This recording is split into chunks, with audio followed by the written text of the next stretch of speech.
Impeach the President is probably the most important breakbeat of all time because that's the meat and potatoes. That's the four basic food groups of breakbeats. Like when you naturally are drumming on a lunchroom table or you're beatboxing, like the rhythm, even though like, you know, we mentioned Funky Drummer and all these other like what I call boutique breakbeats, the common person will just naturally, you know, in the 80s or 90s, just do boom, cat, boom, boom, cat, boom, boom, cat, boom, boom, cat, boom, boom. That's the heartbeat. Like Impeach the President is the heartbeat of hip hop. Like Human's heartbeat is boom, boom, boom, boom, boom, boom. And hip hop's body, Impeach the President, that's the heartbeat. I will say that Larry Graham's right thumb does more for Thank You for Letting Me Be Myself than probably any musical composition in black music post 1970s. One, the style of his bass playing was literally practiced and copied for generations of the 70s, of the 80s, 90s, 2000s. The idea of plucking, hitting the bass with your thumb instead of your two fingers, pioneered by Larry Graham. I'll just say this much. Any song that you hear in E minor starts with a teenager that first heard Thank You for Letting Me Be Myself Again. E minor is the easiest song to play in. You don't need a left hand on your bass. You can just play with one hand and the note's already there, and it depends on what combination you choose. So be it Shining Star or We Want the Funk, Tear the Roof Off the Mother, or, you know, Glide, or Rapper's Delight, or Good Times. Any funk song in E minor starts with a teenage bass player that first heard Thank You for Letting Me Be Myself Again. So it's the giving tree. It's the gift that keeps on giving. Funky Drummer is the one song doing James Brown's unstoppable 65 to 75 streak that did not reach the top 10. However,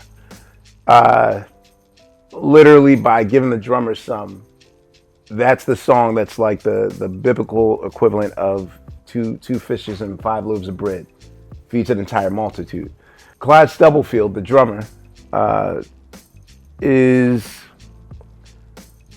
really, he's telling the story of African drumming in such a subtle way, because what makes Funky Drummer so magical are the ghost notes. You know, when you watch people play the tambourine in a black church, those little extra notes, he's doing all that with his left hand. And the fact that James Brown called that session at 2 a.m. after a concert, he would punish his band members for making mistakes on stage, especially in a cosmopolitan city where like there's women in the audience that they want to get with. So to punish them, he'd be like, rehearsal after the show. And they're like, oh.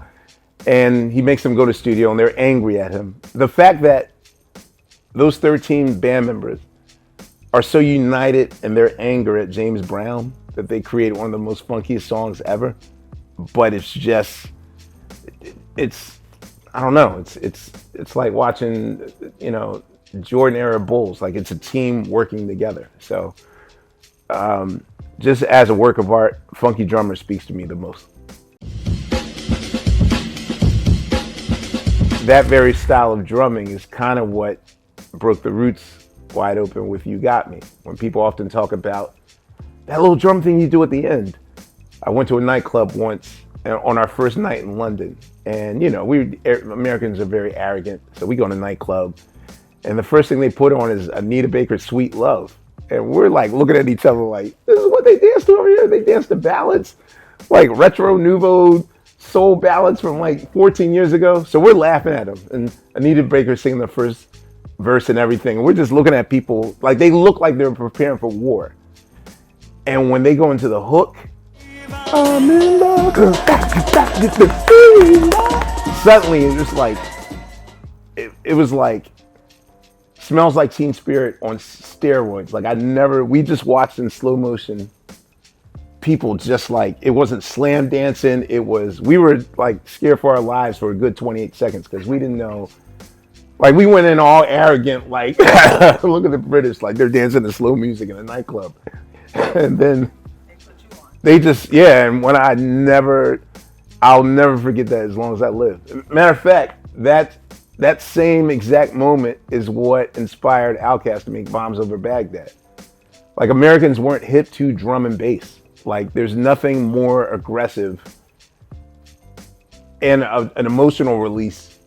Like if you dance to drum and bass, you won't be angry at whatever you were angry about like an hour before, because that level of response you got to do to your butt. Like you get that aggression out of it.